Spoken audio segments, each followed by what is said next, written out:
Just in, John Rendez, pabalik-balik at panay ang bulong sa kabaong ni Miss Nora Honor.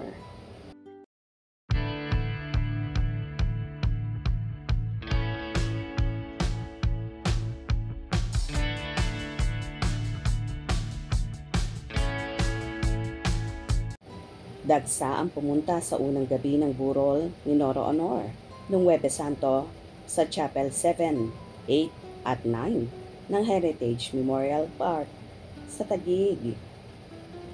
Sa pangalawang araw, Biyernes Santo, kami nakadalaw at ang dami pa rin pumunta. Inobserbahan namin ang ilang ganap sa burol lalo na't dumating si John Rendez na hindi maitago ang pagiging emosyonal. Sa bandang likuran siya nakaupo, kasamang isang babae. Nakahalo si John sa media at ilang nakiramay sa may bandang likuran. Kapansin-pansin ang pabalik-balik niya sa kabaong ni Ate Guy na umiiyak.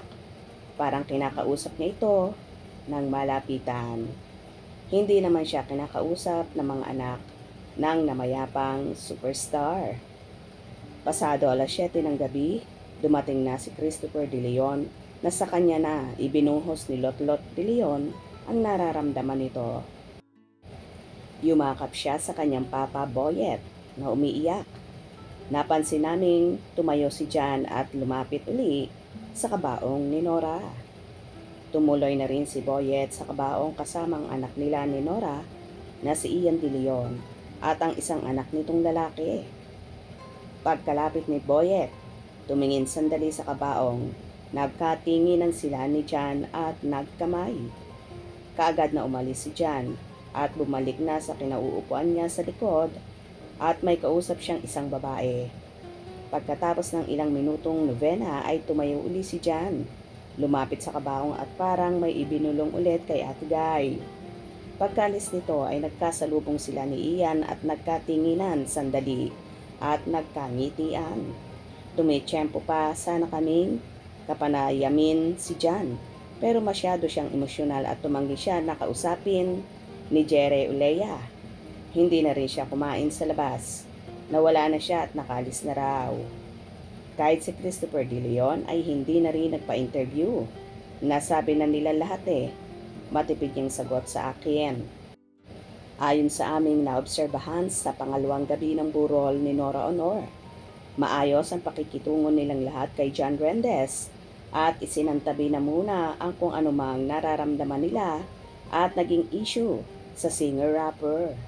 Hangad naman ng lahat, lalo na ang mga anak at malalapit na pamilya, na payapa nilang maihatid sa uling hantungan ang premyadong actress at national artist or film and broadcast arts.